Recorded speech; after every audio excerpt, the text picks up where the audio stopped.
La voix des hommes. Campagne de sensibilisation sur la santé mentale des hommes. Les hommes sont beaucoup moins enclins à parler de leurs difficultés et de leurs sentiments. Les idées préconçues sur la masculinité et les préjugés auxquels font face les hommes qui demandent de l'aide persistent. La pandémie a affecté la vie sociale, la santé mentale, les habitudes de vie et la réalité du travail des Québécois. Selon l'Institut de la statistique du Québec, 30% attribuent complètement les sentiments de détresse psychologique à la pandémie et 77% estiment que leur satisfaction à l'égard de leur vie sociale a baissé, tandis que 45% ont baissé la fréquence de leur activité physique. Pourquoi en est-il ainsi? Pourquoi si peu d'hommes consultent-ils une ressource ou un professionnel pour répondre ou résoudre leurs problèmes de santé mentale? La conjoncture en matière de santé mentale des hommes a atteint un point critique dans notre histoire. Les acteurs sont mobilisés pour répondre aux besoins d'un nombre croissant d'hommes qui souffrent de troubles de santé mentale. De son côté, Repère, en collaboration avec le Comité de santé et bien-être des hommes de Laval, lance une seconde expérience de podcast, La Voix des hommes, qui sera dédiée à la santé mentale des hommes. Grâce à cet outil, nous invitons des hommes à parler ouvertement et en toute confiance de leurs problèmes de santé mentale. Nous sommes convaincus que grâce à leurs témoignages, plusieurs hommes seront mieux informés et mieux orientés. Parlons santé mentale. Faisons la différence maintenant.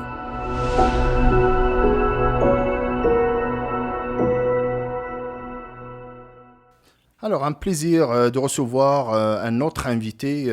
Bonjour et merci d'avoir accepté notre invitation. Tout le plaisir est pour moi. Alors, peut-être ma première question, dans quel contexte, brièvement, si vous pouvez définir la question de la santé mentale, est-ce que vous a affecté vous personnellement ou bien un membre de votre entourage? Ben, dans mon cas, je pourrais vous dire sincèrement que la question de la santé mentale a plusieurs facettes. Oui, il y a l'aspect personnel. Oui, j'ai déjà été affecté par des questions de santé mentale. Mais il y a aussi l'aspect professionnel, puisque je travaille pour une ressource d'hébergement de gens sans domicile fixe. Et beaucoup de gens sans domicile fixe ont soit des troubles de consommation, soit des troubles de santé mentale, ou les deux. Donc, c'est un sujet que je connais quand même particulièrement bien, d'autant plus que j'ai étudié aussi en psychologie. Le fait que vous travaillez dans un milieu quand même assez difficile, jusqu'à quel point ça peut vous affecter au niveau santé mentale, à vous personnellement? Ben, c'est quelque chose qui peut venir peser beaucoup sur les employés, ainsi que sur moi, parce que moi-même, je me considère comme étant un employé ici. Parce qu'on voit justement des difficultés, des gens qui sont dans des situations difficiles. On peut pas rester insensible tout le temps. Il y a des événements aussi qui peuvent se produire, des événements tragiques qui peuvent se produire, qui peuvent venir nous affecter, que ce soit la rechute de quelqu'un, ça peut aller jusqu'à des événements très tragiques tels que quelqu'un qui s'enlève la vie. Quel type de profil, vous avez parlé de suicide, mais quel type de profil avec qui vous travaillez normalement, quels sont les symptômes qu'ils subissent en fait? La clientèle que nous on héberge, c'est vraiment du cas par cas. Il n'y a pas de typologie là, précise là, pour la majorité de ces individus-là. Mais je vous dirais que de façon générale, c'est comme j'ai dit, c'est des gens qui ont des troubles de consommation ou des troubles de santé mentale, des fois les deux. Donc on se retrouve avec des gens qui arrivent ici, qui peuvent être habitués d'abuser d'une substance. Rajoutons à ça des troubles de santé mentale tels que possiblement paranoïa. Ça, c'est un exemple parmi tant d'autres. Ben, on se retrouve avec un cocktail qui est très dangereux.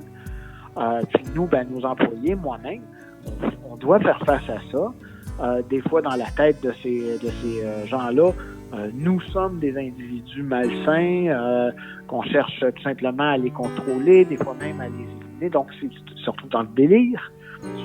Donc oui, nous aussi, ça nous affecte éventuellement. C'est même déjà arrivé que de nos usagers tentent de nous suivre alors qu'on quitte le travail. Fait que ça aussi, c'est quelque chose qui vient rajouter à la lourdeur de nos fonctions. Jusqu'à quel point la pandémie a affecté leur état? La pandémie a affecté beaucoup, autant nos usagers que nos employés. Puis aussi l'organisme en tant que tel.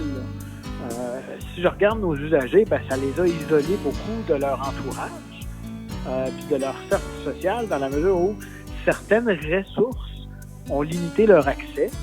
Donc, nos usagers n'avaient plus accès à ces mêmes ressources-là autant qu'avant. De deux, ben, il y a aussi eu le fait que les changements qui ont été opérés à travers la pandémie les ont affectés.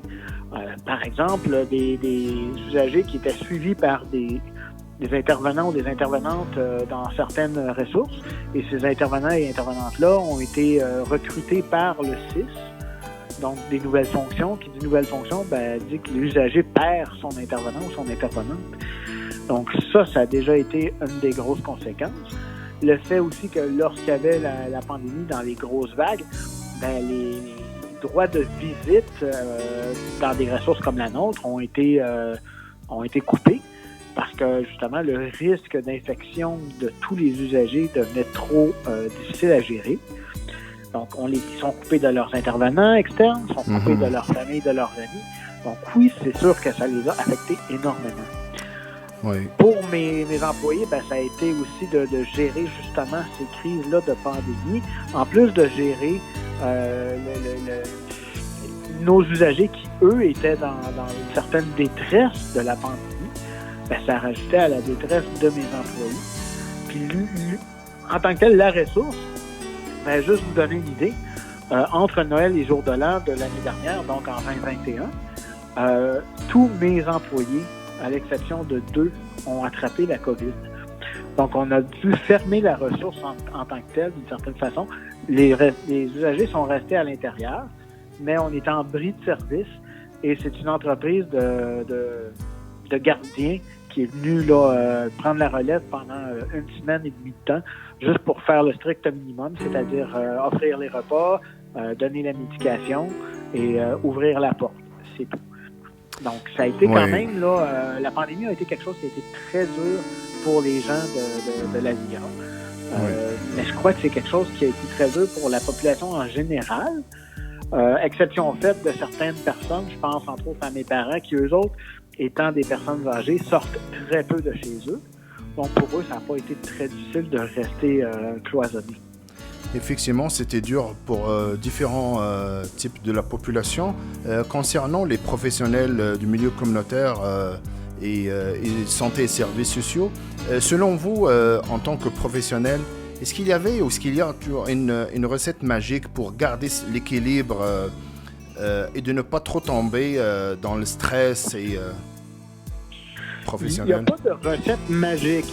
Par contre, ce que j'ai appris avec le temps, c'est que même si on croit être bien outillé pour affronter les différents troubles de santé mentale qui peuvent se présenter, que ce soit de la fatigue professionnelle, burn-out qu'on peut appeler, que ce soit d'autres choses, des stress tout simplement, même si on se croit être bien outillé, c'est étonnant de savoir, de découvrir à quel point on ne l'est pas vraiment. C'est qu'on est outillé pour voir la détresse chez l'autre, on est outillé pour la déceler, on est outillé pour aider l'autre dans son processus, alors que quand ça nous affecte nous-mêmes, on se sent un peu dépourvu.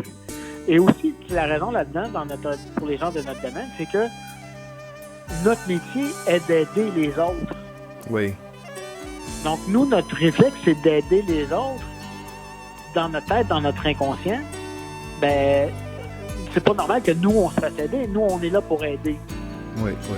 On s'oublie alors. On a tendance à aller chercher. Oui, on s'oublie absolument. Et ça a été une des grosses leçons que j'ai apprises. Que malgré mes connaissances, malgré ma formation professionnelle, malgré tout ça, que j'ai dû faire appel à de l'aide, c'est sûr que vous devez le savoir que les hommes ont beaucoup plus de difficultés à aller chercher de l'aide que les femmes. C'est reconnu. Oui, effectivement. Pourquoi, selon vous?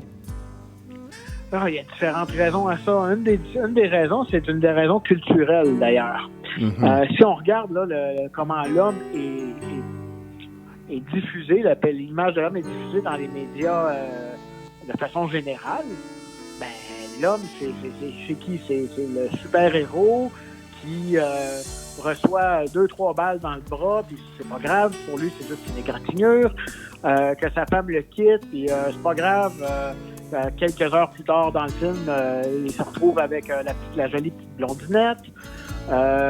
Bref, l'homme est en image culturelle comme étant un être qui n'a pas à gérer ses émotions. Oui. Selon vous, jusqu'à quel point l'entourage il peut faire une différence? Énorme.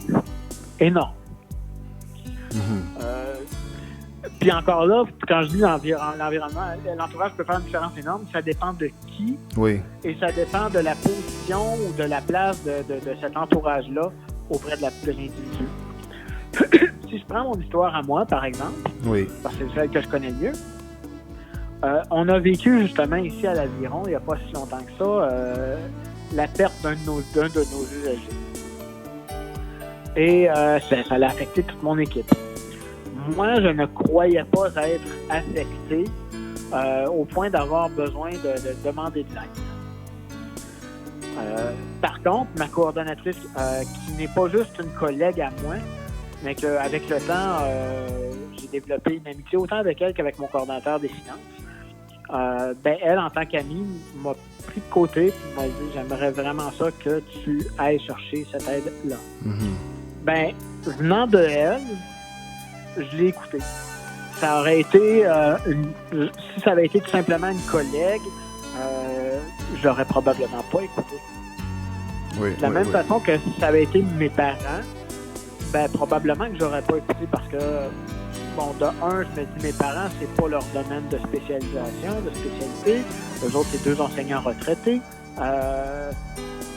Du fait de mon âge, que j'ai 46 ans, j'aurais dit, là, je pense que c'est juste une mère qui commence à prendre de l'âge, qui commence à s'inquiéter, il n'y a pas de quoi en faire un bateau. Donc, probablement que je l'aurais pas écouté. Mais venant de cette personne-là, qui est très importante à mes yeux, mon réflexe a été, ça vaut peut-être la peine, même si je ne crois pas avoir besoin d'aide, ça vaut peut-être la peine d'aller explorer, juste pour au moins rassurer mon ami. Oui. Trouvez-vous que l'aide psychologique ou même les groupes, chez les groupes communautaires, il est accessible pour répondre adéquatement aux besoins des hommes en détresse ou bien en difficulté? Je vous dirais est-ce qu'elle est accessible? Oui, il y a différents niveaux d'aide accessibles aux gens. Le problème n'est pas tant est-ce que les ressources sont accessibles que est-ce que les gens connaissent bien ces ressources et est-ce que les gens sont comment je peux dire, sont invités de façon adéquate à utiliser ces ressources-là. Je crois que le problème est plus là, à connaître les ressources puis à être bien invité à aller vers ces ressources-là. Si je prends l'événement que j'ai nommé tout à l'heure, moi, je ne savais pas qu'à Laval, il y avait une unité de réponse, une unité de prévention au suicide qui faisait aussi du post-suicide. Mm-hmm. Donc, je n'étais pas au courant, donc j'aurais pas pu utiliser cette ressource-là. Elle était disponible pourtant, mais je n'étais pas informé. Malgré que vous êtes quand même professionnel et dans le milieu, mais c'est quoi la raison selon vous? Est-ce que c'est manque d'information? Elle n'est pas aussi accessible que ça? Je crois que l'information est malheureusement trop diffusée de façon à ce que ce soit éclaté et non centralisé. Oui. Je crois qu'on devrait avoir un genre de portail. C'est quelque chose que j'ai mentionné au domaine communautaire là, à Laval, parce qu'on se regroupe une fois de temps en temps. Puis on devrait avoir un portail qui est plus centralisé, où on pourrait retrouver les différentes ressources et où on pourrait justement être mieux outillé dans certains cas, dans certains dossiers où on ne l'est pas aussi. Je tiens à vous remercier pour votre participation très significative et je vous dis bon courage de votre côté professionnel. Vous faites un excellent travail et bon courage à vous aussi. Et puis j'espère vous accueillir dans une seconde occasion. Ça me ferait plaisir. Je vous remercie du temps que vous m'avez accordé. Puis je remercie tous vos auditeurs de nous avoir écoutés. Au plaisir, bye bye. Au revoir.